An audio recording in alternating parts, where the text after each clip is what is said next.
Olá, tudo bem? Hoje nós vamos para a parte 3 do livro A Experiência da Mesa, o segredo para criar relacionamentos profundos, de Dev Titus. Parte 3. A mesa é um lugar de participação. Capítulo 8. Passe adiante. Que todas essas palavras que hoje lhe ordeno estejam em seu coração. Ensine-as com persistência a seus filhos. Converse sobre elas quando estiver sentado em casa, quando estiver andando pelo caminho, quando se deitar e quando se levantar. Deuteronômio, capítulo 6, versículos 6 e 7. Minha mãe tem 86 anos e é muito sadia e esperta. Ela pratica 1 hora de bicicleta ergométrica por dia e consegue fazer mais abdominais do que eu. É uma mulher cheia de vida e de histórias. Mamãe mantém vivo o legado de nossa família, conectando as gerações com suas histórias. Amamos ouvi-la contar sobre como era a vida antes de haver luz elétrica, água encanada, telefone e carros. Uma de minhas histórias preferidas é quando mamãe conta sobre a experiência espiritual de seus pais. Sua mãe entregou a vida a Jesus numa fazenda de Oklahoma, enquanto participava de um reavivamento de 3 semanas. 10 anos depois, meu avô se uniu a ela na fé. Aos domingos, os vizinhos das fazendas próximas se reuniam para ouvir a vovó falar da Bíblia e da importância da palavra de Deus para a sua vida familiar. As reuniões mudavam de casa em casa e eles faziam o que chamavam de reuniões de oração nas cabanas. Com o crescimento, o grupo passou a se reunir numa escola doméstica. Mais tarde, o lugar se transformou numa escola dominical e depois a primeira igreja da comunidade. Vovó dava os estudos da Bíblia todos os domingos, semana após semana. Meu irmão e eu adorávamos ouvir suas histórias e conhecíamos muito bem nossa herança espiritual. Minha mãe, a segunda dos 5 filhos, conta como se desenvolveu o relacionamento dela com a mãe. Todas as manhãs ela se levantava cedo para ajudar a vovó a preparar o café da manhã. A responsabilidade de mamãe era fazer biscoitos e colocar à mesa. Vovó fazia a carne e os ovos. Às vezes elas também acrescentavam panquecas ou batata ao cardápio. Enquanto as duas preparavam o jejum, a irmã mais velha de minha mãe arrumava as camas e ajudava os mais novos a se vestirem para ir à escola. Todos se reuniam em volta da mesa para tomar café da manhã juntos. A avó de minha mãe, que morava com eles, arrumava a cozinha depois que as crianças saíam para a aula. Ao participar do preparo da refeição, mamãe criou um vínculo íntimo de confiança com minha avó. Quando se tornou adolescente, era na cozinha de manhã cedinho que ela contava à vovó seus segredos. Minha avó era sua confidente e ela sentia segurança de lhe contar tudo, que voltava com ela da escola, de quem gostava e não gostava. Vovó ouvia acrescentando toques de humor e sabedoria. Era natural para as duas conversar enquanto trabalhavam juntas na cozinha. A prática dos mandamentos de Deus. Depois que Deus entregou os 10 mandamentos, Moisés instruiu o povo de Israel acerca da importância de ensinar aos filhos a prática dos mandamentos na vida cotidiana. Ouça, ó Israel, o Senhor nosso Deus é o único Senhor. Ame o Senhor, o seu Deus, de todo o seu coração, de toda a sua alma e de todas as suas forças. Que todas essas palavras que hoje lhe ordeno estejam em seu coração. Ensine-as com persistência a seus filhos. Converse sobre elas quando estiver sentado em casa, quando estiver andando pelo caminho, quando se deitar e quando se levantar. Deuteronômio, capítulo 6, do versículo 4 ao 7. As palavras que Moisés menciona nesta passagem são o que conhecemos como os 10 mandamentos. Parafraseando o texto para que ele reflita nosso estilo de vida no século XXI, Moisés está dizendo que os mandamentos de Deus edificam nosso caráter se falarmos sobre a bondade divina e aquilo que o agrada ao longo do dia, e em especial quando chegarmos ao lar e nos sentarmos em casa. Qual é o lugar na casa em que a família se senta e conversa face a face? A mesa. Os 10 mandamentos são os valores de Deus para orientar nossa vida. Eles nos dizem o que fazer e o que não fazer. Se você parar e pensar, você verá que os 10 mandamentos lidam com 3 categorias muito práticas de relacionamento. Seu relacionamento com Deus, consigo mesma e com os outros. O segundo e o terceiro mandamento falam de nosso relacionamento com Deus. 1. Não terás outros deuses além de mim. Êxodo 20, versículo 3. Deus valoriza o compromisso. 2. Não farás para ti nenhum ídolo. Êxodo 20, versículo 4. Deus valoriza a autenticidade. 3. Não tomarás em vão o nome do Senhor, o teu Deus. Êxodo 20, versículo 7. Deus valoriza o respeito. O quarto mandamento fala de nosso relacionamento com nós mesmos. 4. Lembra-te do dia de sábado para santificá-lo. Trabalharás 6 dias e nele farás todos os seus trabalhos. Mas o 7º dia é o sábado dedicado ao Senhor, o teu Deus. Neste dia não farás trabalho algum. Êxodo 20, do versículo 8 ao 10. Deus valoriza o descanso. No 5º ao 10º mandamento, encontramos instruções sobre nossos relacionamentos com as outras pessoas. 5. Honra teu pai e tua mãe. Êxodo 20, versículo 12. Deus valoriza os pais. 6. Não matarás. Êxodo 20, versículo 13. Deus valoriza a vida. 7. Não adulterarás. Êxodo 20, versículo 14. Deus valoriza o casamento. Não furtarás. É o 8. Êxodo 20, versículo 15. Deus valoriza a propriedade. 9. Não darás falso testemunho. Mentirás contra o teu próximo. Êxodo 20, versículo 16. Deus valoriza a honestidade. E 10. Não cobiçarás a casa do teu próximo, nem coisa alguma que lhe pertença. Êxodo 20, versículo 17. Deus valoriza a individualidade. Esses valores são a base para um bom caráter, fé em Deus, cuidado pessoal e respeito pelos outros.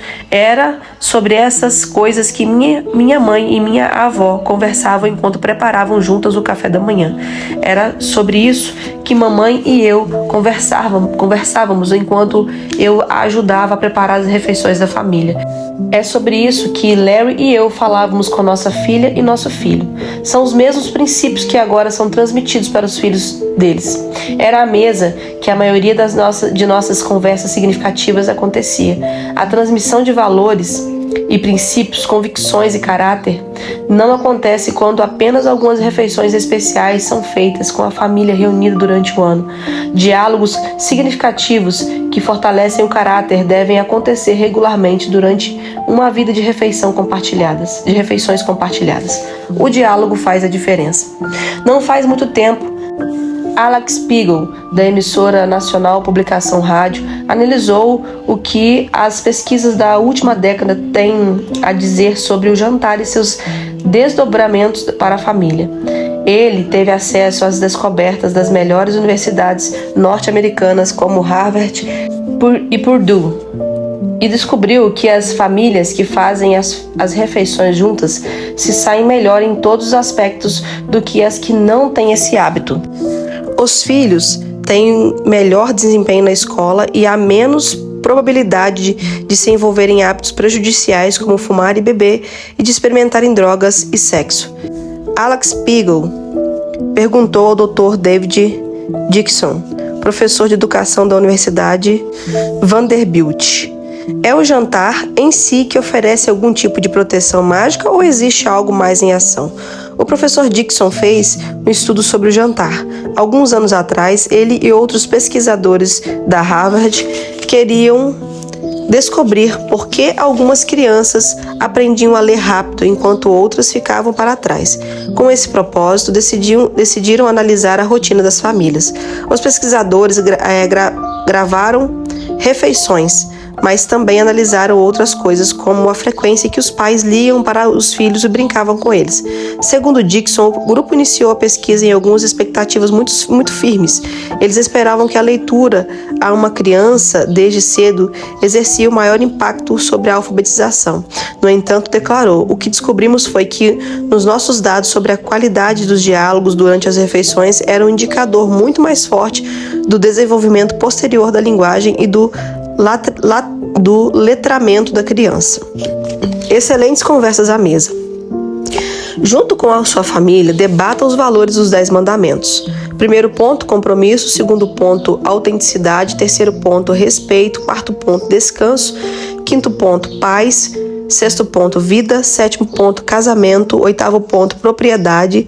Nono ponto, verdade. E 10º ponto, individualidade. Talvez você pense que a conclusão dessa pesquisa para aumentar o letramento no início da infância seria que as famílias devem jantar juntas e ler para a criança desde que são novas. Mas Dixon revela que uma análise mais profunda do estudo sugere uma conclusão um pouco diferente. A verdade é que o conteúdo dos diálogos durante o jantar é importante, ou seja, as crianças que saíam bem não só jantavam com sua família, como também tinham uma conversa complexa, rica em explicações históricas e debates enquanto comiam. Não surpreende que as Escrituras nos instruam a conversar regularmente com nossos filhos sobre o amor de Deus, nosso relacionamento com os outros e sobre como somos valiosos uns para os outros. O caráter se desenvolve à mesa. A mesa é um lugar onde podemos educar nossos filhos. Embora não queiramos que as refeições se transformem numa sala de aula rígida, as conversas à mesa podem desenvolver o caráter e a habilidade de aprender por meio de interações naturais e positivas. O momento do jantar é uma ótima oportunidade para encorajar e edificar uns aos outros. Isso se faz por meio de comentários afirmativos sobre as histórias que os outros contam, com elogios pelo comportamento, pela participação e pela cortesia. Parabenize seus filhos quando eles estiverem boas maneiras. Essa é uma forma de reformar os comportamentos positivos sem corrigi-los. O tempo inteiro pelo comportamento ruim, quando você diz, gostei de como você está sentado com ótima postura, pode levar outra criança que está curvada a se endireitar. Às vezes, melhorar a sua postura sem dizer nada motivará os outros a se sentarem eretos. Todos se sentem melhor acerca de si mesmos num ambiente positivo. As boas maneiras nada mais são do que regras de gentileza, a consideração pelos outros. Falar com a boca cheia não é cortês com aqueles que precisam olhar para você. Mastigar de boca fechada ajuda a impedir que as pessoas se engasguem. Quando entendemos o motivo por trás de uma instrução, fica mais fácil colocar em prática o comportamento adequado. Quando o alimento é passado de um para o outro na mesa, os membros da família aprendem a dividir. Pegam apenas o suficiente para si, deixando para os outros. Revezar-se para falar e não interromper são atitudes que demonstram respeito pelas pessoas. Permanecer à mesa até todos terminarem e serem dispensados reforça a paciência e o respeito. Esses são apenas alguns exemplos de como o caráter é desenvolvido durante a experiência da refeição. O Salmo 128 menciona algumas das muitas bênçãos que recebem aqueles que temem o Senhor e andam em seus caminhos, no versículo 3. O salmista diz, seus filhos serão como brotos de oliveira ao redor de sua mesa. Porque Davi disse que nossos filhos seriam como brotos de oliveira ao redor da nossa mesa. Penso que é porque as oliveiras podem permanecer fortes por séculos. Nenhuma tempestade da vida é capaz de derrubar uma oliveira madura, uma vez que suas raízes são muito profundas. Ao visitar o jardim do Getsemane em Israel, muitos anos atrás vi oliveiras que estão ali há centenas de anos. O mesmo ocorre com quem tem um caráter sólido. Não existe tempestade na vida que os filhos que crescem em volta da mesa, com o pão da presença e com conversas positivas, cheias de graça, não conseguem suportar. Quando se tornam adultos, por mais que tenham experiências difíceis, elas não os derrubarão, pois eles têm raízes profundas e um caráter pronto para perseverar. Em Mateus, capítulo 13, do versículo 1 ao 23, Jesus conta uma história para demonstrar a importância de nosso caráter. Nela há um semeador, algumas sementes e vários tipos de solo. O semeador é Jesus, a semente, seus princípios e o solo, o coração das pessoas.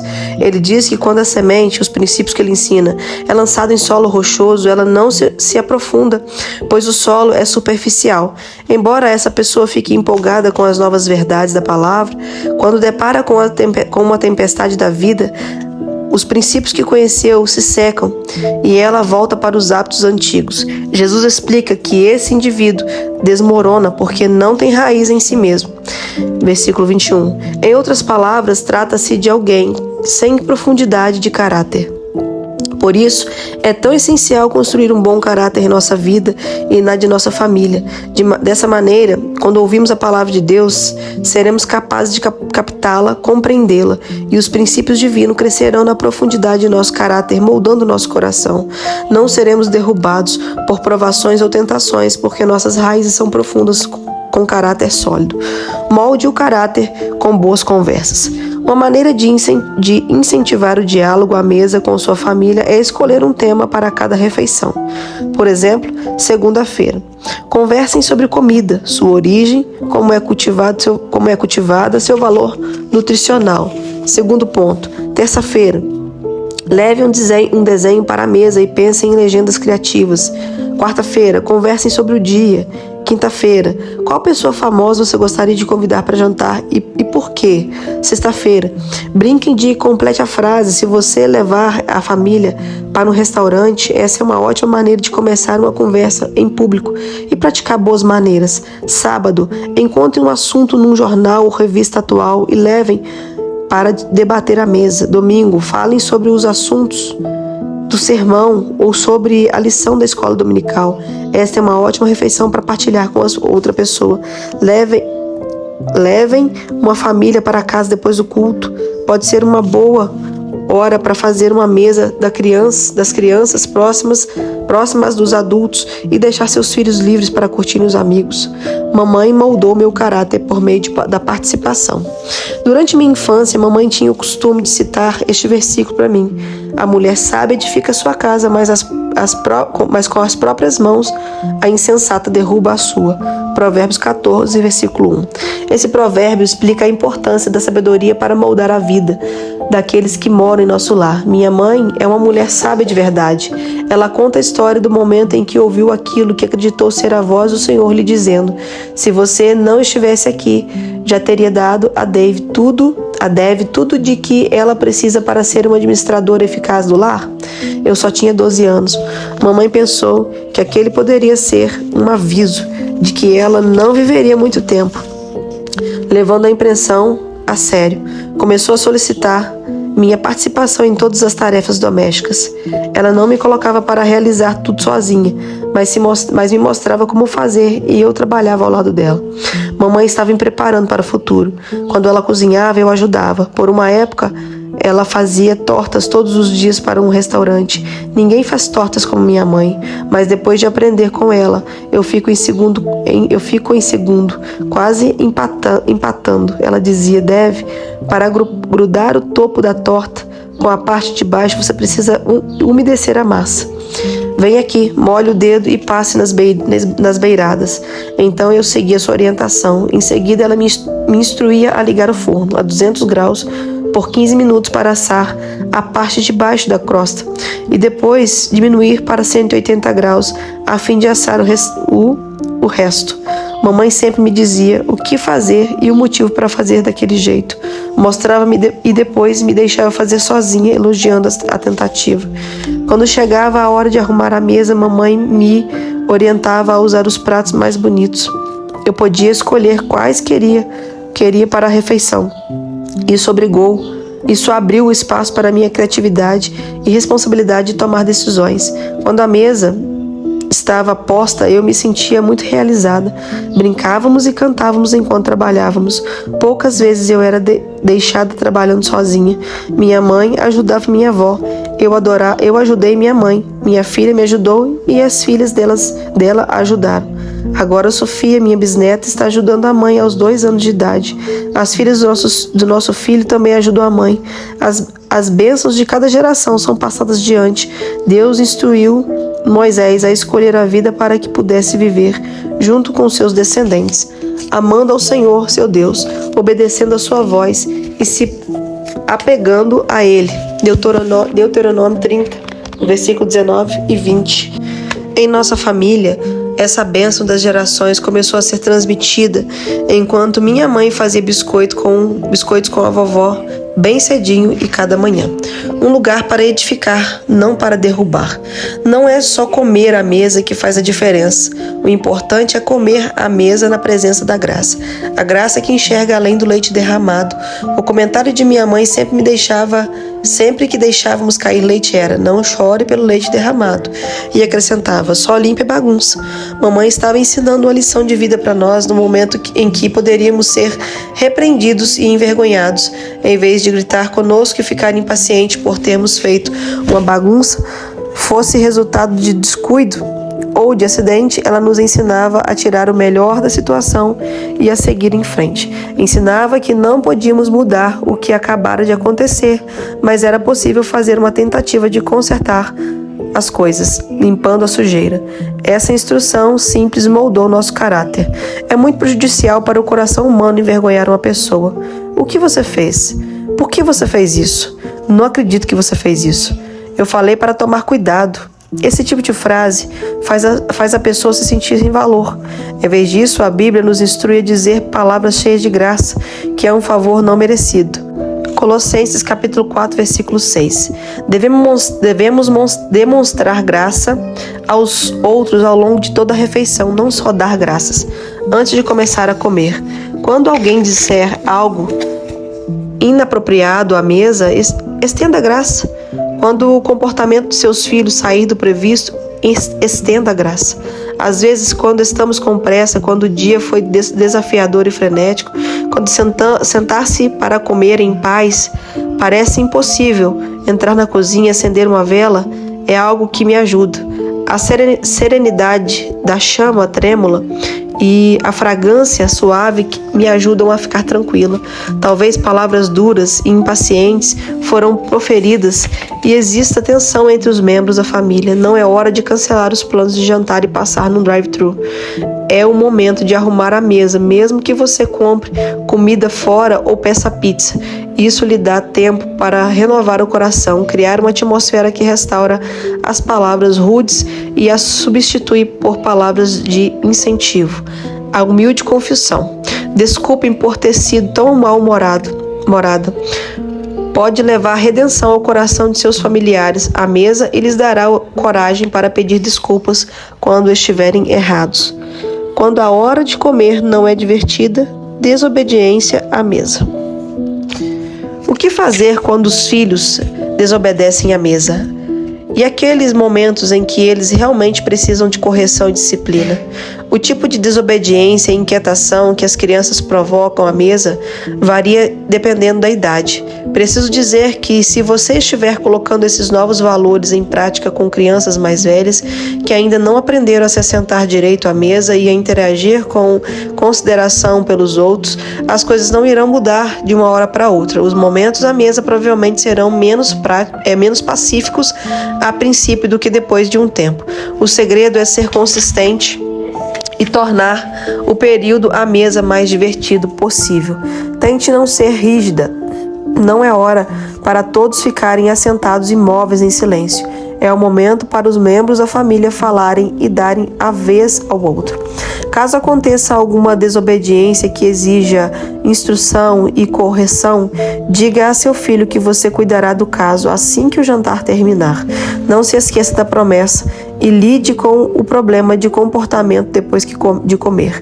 Deixe-os saber que, ao interromperem o tempo da família em volta à mesa, não terão permissão para ser dispensados do jantar. Isso também não impedirá o restante da família de aproveitar o tempo juntos. Não me lembro de ter sido mandado embora da mesa durante o jantar. Larry e eu também não expulsávamos nossos filhos enquanto eles se comportavam mal. Em vez disso, prometimos discutir o que havia acontecido depois do jantar. Fosse uma palavra rude de Trina para o irmão ou um chute de Aaron em Trina debaixo da mesa. Nunca nos esquecemos do que havíamos prometido. Se uma criança pequena for extremamente agressiva e fizer pirraça à mesa, desafiando sua autoridade, você pode tirá-la da mesa, levá-la para um outro lugar particular da casa e lidar com o problema. Então ambos devem voltar para a mesa. Faça o que fizer, não mande a criança para o quarto, deixando-a sem fazer a refeição como castigo. Não use a mesa como um lugar que seus filhos associem com punição. A mesa sempre deve ser vista como um espaço feliz de interação, receptividade e aceitação. Pontos de partida para o diálogo. Quando você se senta à mesa, a conversa com a família pode ser como a arte. Você inicia com uma tela em branco e uma pincelada leva a outra. Às vezes, a artista sabe como quer que o quadro fique, e em outras ocasiões a pintura evolui para algo inesperado. É possível aprender uma boa habilidade de conversar mais poucos a tempo. mas poucos a temos. Sim, algumas pessoas são naturalmente extrovertidas e tagarelas, mas isso não quer dizer que sabem incentivar os outros a conversar com elas. Conversar à mesa pode ser uma ótima maneira de penetrar mais profundo nos pensamentos, nas experiências e nas opiniões de outras pessoas, ou apenas de falar dos acontecimentos do dia. O que não devemos fazer à mesa é legislar e controlar cada minuto da conversa, impedindo a espontaneidade. Em alguns aspectos é como um exercício de equilíbrio. Assim como o artista pintando a tela, algumas pinceladas são detalhadas e precisas, com cor concentradas. Já outras são feitas à mão livre, por acaso, criando nuances de tom pastel. A boa capacidade de comunicação é importante em todos os aspectos de nossas experiências diárias. Há pouco tempo, um casal saiu para jantar com o chefe do marido e a esposa dele. A mulher conhecera casualmente o patrão, mas não a esposa. Ciente de que as duas famílias tinham valores cristãos, logo depois que se sentaram e fizeram o pedido, ela disse: "Conte-me sobre sua história de salvação." Uau, que ótimo ponto de partida para o diálogo. A conversa revelou o estilo de vida antes do compromisso com Cristo, os acontecimentos que levaram à entrega da vida a Jesus e a gratidão profunda pela caminhada diária ao lado de Jesus e por sua bênção nos negócios.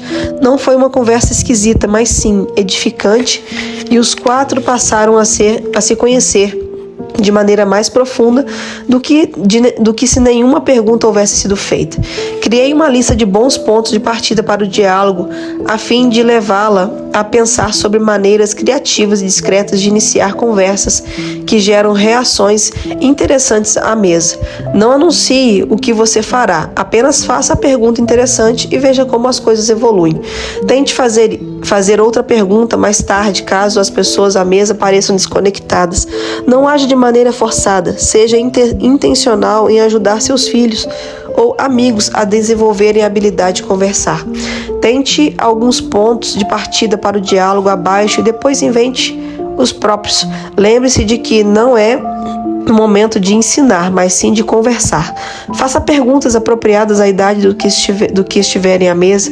Você pode pedir a seus filhos que façam uma pergunta para a família, deixando-os tomar a iniciativa do diálogo. Você pode se surpreender com o tipo de pintura que eles criarão na tela das conversas à mesa. 1. Qual é o seu maior sonho? 2. Qual é o seu maior medo? 3. O que significa ser popular para você? 4. O que faz você sorrir? 5. Que erro lhe ensinou a maior lição? 6. Qual foi o dia mais feliz da sua vida? 7. Como você acha que o céu será? 8. Como você definiria a palavra rico?